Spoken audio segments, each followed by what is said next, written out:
Well, hello, Dragon family. It is Tuesday. What? 2 weeks in a row hitting Tuesday.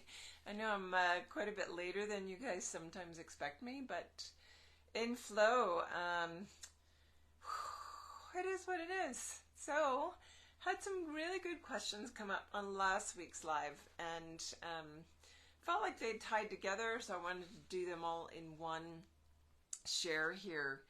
And they have to do with our journey with the dragons. So, my name is Araya. I'm the dragon lady. I guide people with working with the dragon energy, moving through healing with that, how to understand why dragons start showing up in their journey. And it's been an amazing ride for me since I started. And I know once the dragons enter your field and really start that journey with you, it gets expansive very quickly. They move energy very rapidly, and you're going to be on almost like a roller coaster ride. Is going to feel like once they show up. That said, there's some other pieces. One of the questions we have today is, why do we sometimes have times of silence from the dragons? What's going on there? But let's start with where most of you who are new to the group, maybe you've had a dragon show up in a healing with someone, maybe in your meditations, maybe you started seeing them because you pick up on energy somewhere in the mountains around you or up in the skies. And Heather put a great question in because I feel like she was new on her journey, and she said, how do I figure out what type of dragon I am and what is my first memory of dragon energy or being? So when we go in with the heart desire to know those pieces, like how do I remember who I be? The entire process that I created with the Way of the Dragon Heart or the Quantum Flight programs, where even in all the posts that I put out about it, it's really about stepping into who you be. That's sort of one of the taglines of step into who you be.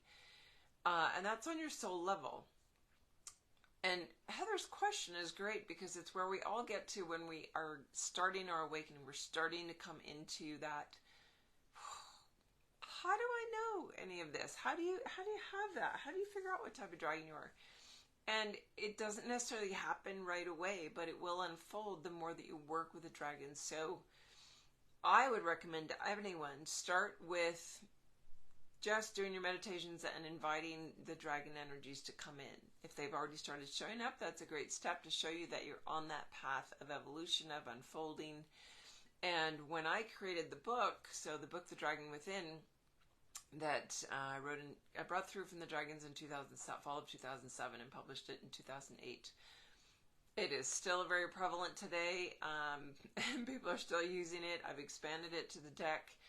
And the reason that it's such a great tool is because it gives you the basis to start working with at least 13 of the different dragons that are closest to our vibrational sequencing here on the earth plane in 3D. So you've got the elementals, the black, white, the crystal, a little bit of information about the Middle Earth dragons, the Ruby, Emerald, Sapphire, the Orion dragons, the Gold, Silver, Copper, the Syrian dragons. So with that as a basis, when you start doing meditation specifically with specific dragons, say you work with the fire dragon and then you're called to work with the black dragon and you go up that lineage, following your gut now, not necessarily following the order of the book, but following your gut on which ones, there's a path that your guides are leading you into an unfolding, a greater level of comprehension, a greater level of memory. And a lot of times to get to the memory of who you be, awareness of who your dragon is, what lineage you are, what you look like, that's part of your memory. And that comes in when all the other dross is taken away. It's like having a big slab of marble and your guides are carving out and chiseling out to get to where you are at the core of it. But you can't even see that because there's so much overlaid over it, whether it's trauma stuff, whether it's emotional baggage, whether it's belief systems that are keeping you locked into a lack of potential or possibility in your framework of perspective. So just like your angelic guides and guardians you've had most of your journey, as you start to really wake up, the dragon guides step forward if you have that lineage aspect, if you really need to be in connection with the dragons to access your memory, they're going to step forward and start showing up for you, just like any guide has your whole life. And what are our guides there to do? They are there to bring opportunities and synchronicities into your path that will be an unfolding, a breadcrumb, something that sparks your next level of uncovering. And it's like a little clue finding journey that we're on, that we eventually get more and more and more information from. And every experience they put you into, whether it's going to a yoga class, going to a massage therapist that has intuitive guidance abilities, getting a reading from a channel or a medium, these are the things that start giving us little pieces and clues. Maybe you start exploring past life pieces. All of that is breaking off the outlying marble or granite that is you're locked within. And it's chinking away, chinking away, chinking away until all of a sudden there's so much more light starting to come in and information that they can start to help you realize and remember what are your actual own memories. So Heather, I would say that it comes with time and intention, because your entire journey is based on your heart's intention. And if you truly want to know what lineage dragon you are, that will reveal.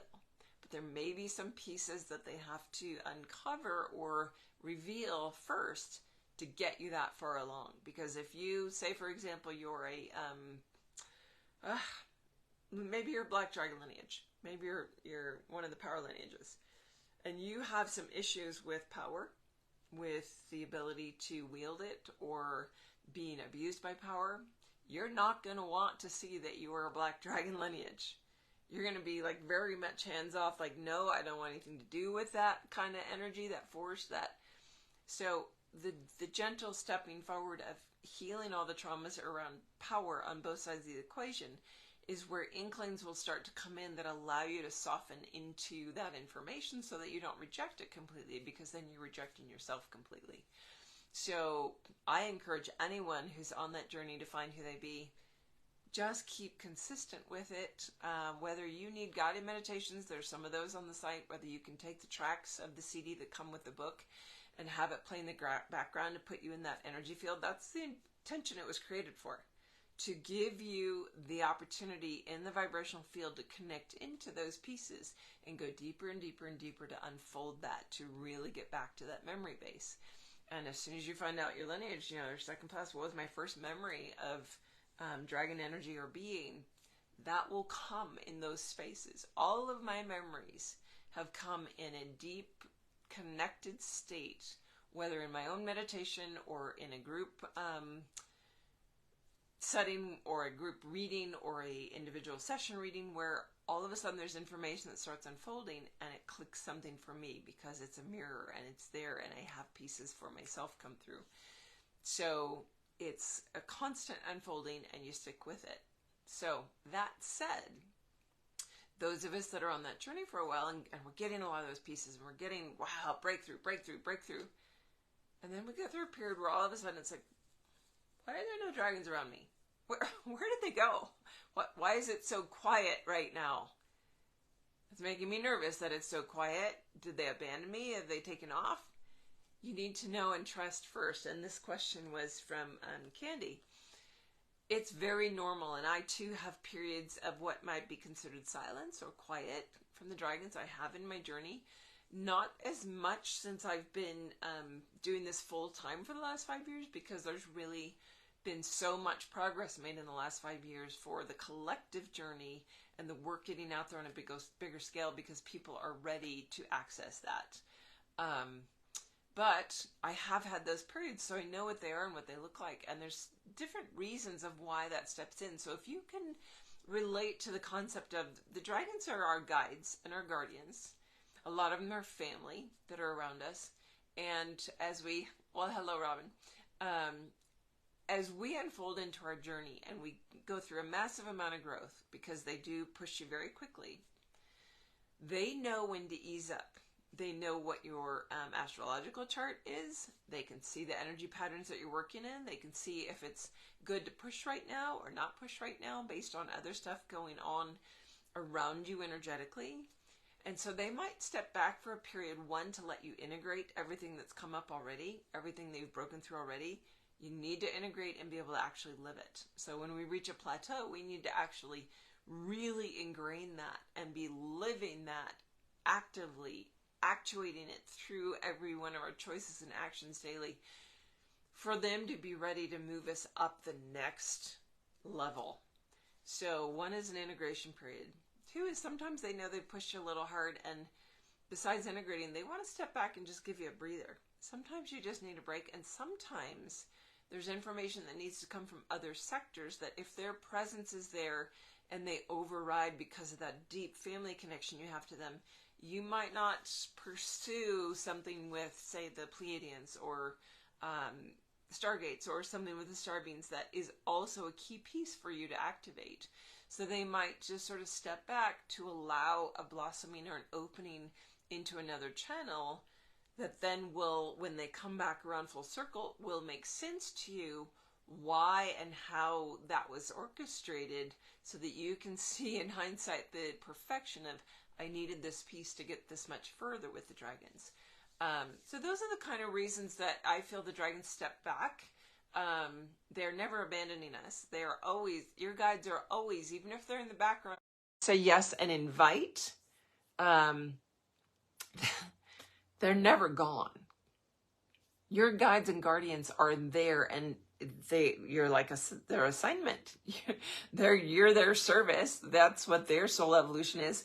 They're not going to just walk away. They do not leave unless the work is complete and they have passed off to the next guardian. Again, probably also another lineage of dragons, another set to work with. As you advance, you will get more and more advanced guides and guardians as well. So allowing that to be an awareness in your field of being ready to change out the guard, but they never walk away. When you call out, if you need them, they will step forward. But a lot of times they are also waiting for a signal from you in that heart impulse of desire and intention of where you want to be taken, what really you want to focus on. And they might lay a whole bunch of things on the table and then sort of step back and let you start sorting through them. Where do I really feel connected? Where do I really want to go? So those two questions I thought were a great tie-in to each other from Candy and Heather this week, of something that's important for all of us, because even those that have been on a journey for years with the dragons will go through those periods of, well, where'd they all go? Why is it so quiet right now? I have people in my quantum flight program. They're like, it's been really quiet for a couple months. Should that be right now? Are they stepping back as a whole, or is it just around me? And usually it's our own personal thing, but there are also times when the dragons as a whole will just, it's like a breath in and a breath out, and they sort of step back and hold that pause for all the dust to settle. So hopefully all that made sense. I know here in the States, there's a holiday weekend coming up. I still have sessions on Monday, but I hope everyone enjoys the rest of their week and their weekend. We in the United States or otherwise, I know we have a lot of international dragon family here, and I just appreciate that. I love touching base around the world, and that technology is really what's allowed the dragons to be global, to really make a difference, and to start pushing forward into our evolution.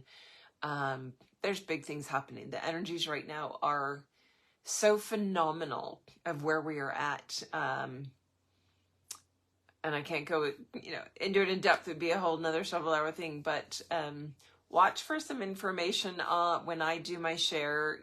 Potential, we'll see what's going to get shared. I never know. But the Dragon Summit, the Dragon Thunder Summit, is coming July 2nd. I posted last week about it, where you can register early. And I'll post a lot more as we get much closer to the date, because it being late May right now feels like a bit far out to be registering for something in July.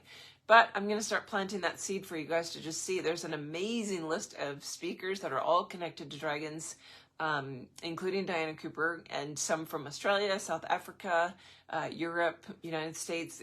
They're coming from everywhere, and it's really exciting to see. I think Kevin is from the UK and has had a heart call to pull this together. So it's going to be an amazing gathering that I think even if you can't be present for all of it, which on these summits is very hard to do for hours on end, it's going to be 10 hours or so. I think it's finally coming to play, because there's so many coming forward that want to be part of speaking for it. It's I'm sure going to be available on replay for the 48 hours or so afterwards, and that there will be gifts available from all the different speakers. There'll be a site where you can go and check out all the different speakers and what they have to offer, and find out, new connections, new pieces, new information that everybody's sharing in their connection and their way of expressing the dragons. So excited about that. Anyway, have a beautiful week. I look forward to seeing you guys next time. Bye for now.